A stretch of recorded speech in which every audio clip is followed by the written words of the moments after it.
Meu nome completo é Lourdes Saldanha, nasci em São Paulo, estado de São Paulo, e nasci 2/10/58. Lu, você sabe a origem da tua família? Da onde eles vieram? Sim, minha família é de origem italiana, né? Tanto a parte materna quanto paterna, né? Meus avós são italianos. Como foi tua infância? Uma infância tranquila. Eu, mais duas irmãs, nós morávamos no bairro da Penha, aqui em São Paulo, e naquela época a gente brincava muito na rua, né? Não tinha nada, então era uma coisa assim, andar de bicicleta, brincar de pega-pega, uma infância comum. E aí vocês brincavam de brincadeira de rua? Brincava na rua com a molecada, tinha muita criança, então era todo mundo amigo, todo mundo se conhecia, né? E quando você era criança, você pensava no que você queria ser quando crescesse? Ou não passava Nunca, isso na nunca, cabeça? nunca. Tinha muita coisa assim dos meus pais, ai, tem que ser médico, então tem que ser advogado. Mas eu nunca pensei nisso. Gostava da escola? Gostava, sempre fui boa aluna, nunca tive problema nenhum. E gostava da escola? Gostava, sempre gostei, nunca tive problema na escola. Deu trabalho na adolescência, Lu? Não, não, mas eu também me casei muito cedo, né? Então, eu não Onde você conheceu tenho. seu marido? Eu conheci no cursinho, né? Então, eu tinha tido os namoradinhos, mas uma coisa assim. Então, ele foi meu primeiro namorado sério, né? Namorei, casei e ficamos casados por 36 anos, né? E quando você foi fazer cursinho, como você escolheu sua profissão? Você é... Eu ia fazer outra coisa, eu sou pedagoga. Eu queria fazer engenharia na época, mas a vida me levou para o caminho da educação, né? Porque eu fiz o cursinho, daí eu engravidei, eu não cheguei nem a fazer faculdade. Tive um filho, outro e outro. E aí meu marido Lourdes volta a estudar e tal. Eu fui fazer faculdade quando eu já tinha os três. E aí eu optei pela pedagogia, até, não vou nem dizer que foi uma vocação, pela questão da... Eu morava perto da PUC, a questão da facilidade, sabe? Mas era uma coisa mais tranquila, vamos dizer, para entrar, do que um curso de engenharia, que ia precisar de mais dedicação e tal, né? Então, eu me casei com 18 anos, porque eu já estava grávida. Então, casei, no mês seguinte, Júlio nasceu. E daí você começa naquela vida toda, e eu fui dar aula. Para mim tava bom, né? Já era sacrificante eu ter que trabalhar e depois à noite, trabalhava manhã e tarde, à noite eu ainda ia fazer o último ano do magistério, até para ficar tudo legalizado e tal. E nessa, depois veio a Carolina, quando a Carolina veio, eu fiquei de licença, parei de trabalhar. Quando eu voltei para a escola, eu fui mandada embora e na sequência veio o Ícaro, né? Eles têm 4 anos de diferença, Júlia e Carolina, e 2 anos da Carolina para o Ícaro. Você tinha vontade de ser mãe? Nunca antes? pensei. Nunca pensou? Nunca pensei, eu vou casar, ter filhos. Aliás, eu nunca pensei em casar. Eu acho que eu não tive tempo, né, de pensar isso, né? Eu quero casar, eu quero ter filhos. Essa ideia nunca me pegou. Mas foi, né? Casei, tive três e vivi minha vida inteira praticamente casada, né? Eu não quis mudar, né? Apareceu, eu peguei e fui levando, né? Daí entrei, terminei pedagogia. Antes de terminar, já entrei para a área da educação, trabalhando e tal. E aí você entra na educação, você não sai mais, né? Depois de uma época, eu comecei a trabalhar com informática na escola, né? Informática educacional. Sempre foi professora de tecnologia? Sempre? No começo, não. No começo, eu era professora de educação infantil, né? E Fundamental 1 também. Depois, eu comecei com a informática. Como foi a maternidade? Olha, na verdade, assim, eu não sei te dizer, foi, né, eu levei o Júlio para casa e aquela coisa, né, já me sentia mãe, voltei a trabalhar, então eu tinha uma vida, né. Com a Carolina, a mesma coisa. Aí eu parei, fiquei em casa e logo na sequência eu fiquei grávida. Isso me deixou meio perturbada, vamos dizer assim, porque eu não queria outro filho, porque na hora que eu ia retomar a minha vida, eu fiquei grávida. Então, e agora? Quem vai... Assustou? Muito. Quem vai querer uma pessoa grávida? Né? Quem vai contratar uma mulher grávida? Ninguém, né? Então, eu tinha que parar de novo a minha vida para retomar depois, né? E foi uma retomada difícil, porque quando eu fiquei sabendo desta situação do Ícaro, aí assim, você acha que o que eu vou fazer? Não vou fazer mais nada da minha vida, eu vou viver para ele. E os outros dois, na verdade, perderam a mãe, né? porque a dedicação foi em tempo integral, né, para o Quando você Ícaro. tem o Ícaro e quando você entende que tem alguma questão? Eu sentia que tinha alguma coisa diferente com ele. Ele era uma criança quieta, né?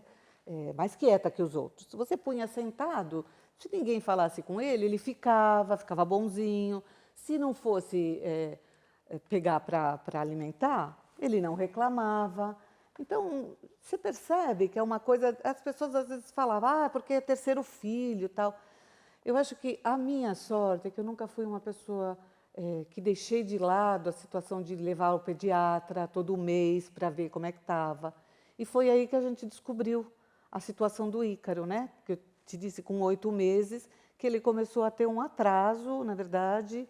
Esse foi o marco. 8 meses você entende que Entende tem uma questão ali. isso, E começa a tua busca. a minha busca. Foi quando Né? você descobre?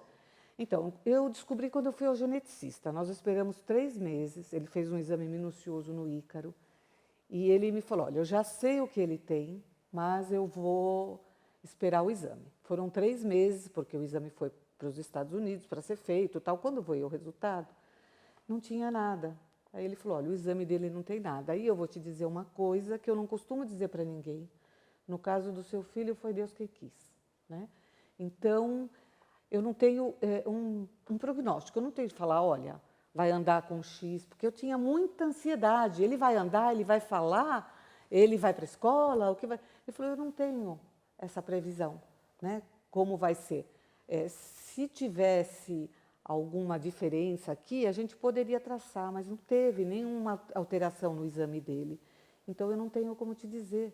E eu, com X anos de profissão, que já era uma pessoa, né, que tinha muito tempo, eu vi 8 crianças com esta síndrome na minha vida. Então, eu não tenho, ninguém fazia nada, né, a respeito dessa síndrome, que é a Cornélia de Lange, como eu estava falando para você. Hoje em dia, até tem grupos que de mães que foram atrás, que tiveram filhos com essa síndrome, e começaram a correr, se juntar, né, por conta da informação e tal. E eu acho que as crianças têm mais possibilidades, né, do que se tinha antes. Aí começou a saga de você procurar a reabilitação. Daí nós somos, né, fisioterapia, terapia ocupacional, fono. Você sentia culpa? Muita culpa, porque aquela história de eu não querer mais um filho, que era um momento que eu ia retomar a minha vida, e eu passei a minha gravidez inteira pensando nisso, sabe? Então eu tinha muita culpa pelo sentimento que eu da minha gravidez, né? Por conta de tudo que você está com a situação financeira toda atrapalhada, e quando você fala, não, agora eu vou voltar a trabalhar, você não pode voltar a trabalhar. Né? Você não pode voltar a trabalhar e vou ter que esperar, né? Vou ter que esperar mais um tempo. E aí aconteceu isso, né? E daí você fala, não, agora é que eu não volto mesmo, né? Mas foi assim, aí você fica naquela dedicação total, aquela coisa toda. Aí meu marido virou, eu já tinha tido essa coisa, eu falei, olha, se tiver que ser, será, e acabou. Ele falou, Lourdes, eu acho que é o momento de você voltar a trabalhar. Eu já tinha terminado a faculdade e tal, e ele me arrumou um emprego.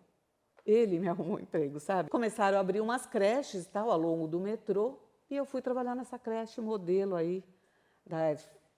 Passei por todo um processo, tal. Ela só me encaminhou, porque a gente nem ficava sabendo que essas coisas aconteciam, né? Que era uma coisa tão fechada.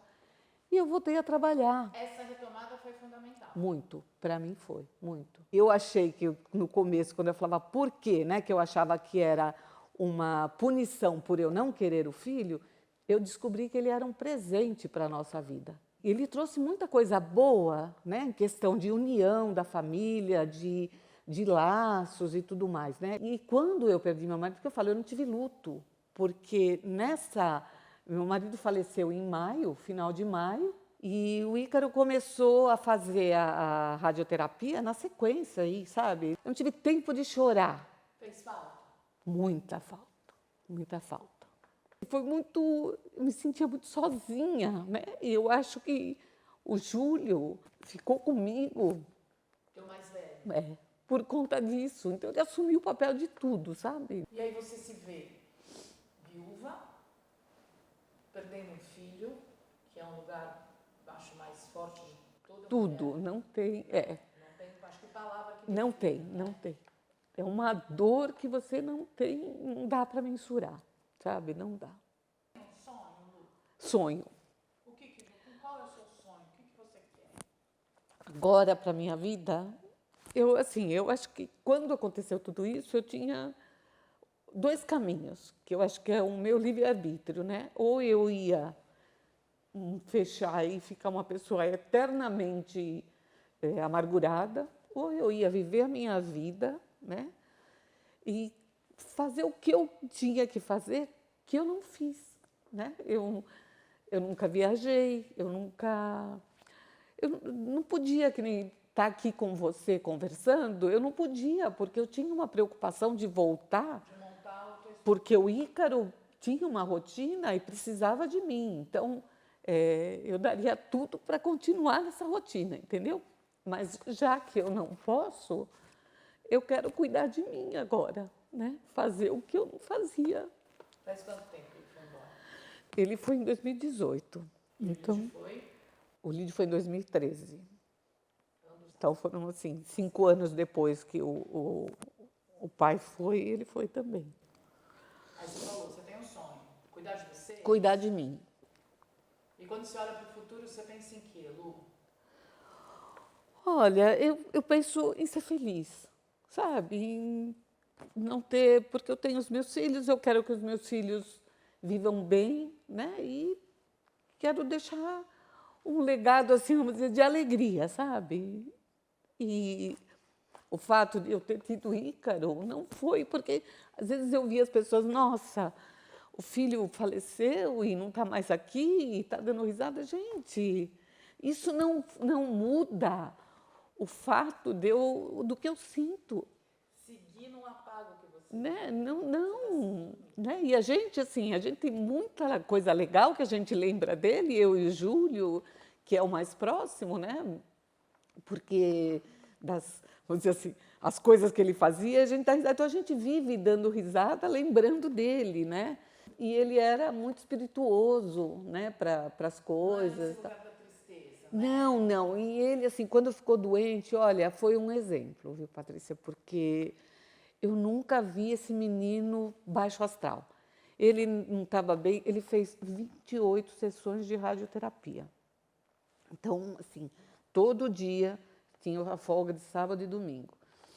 Ele ia de manhã para o hospital, eu levava ele para o hospital.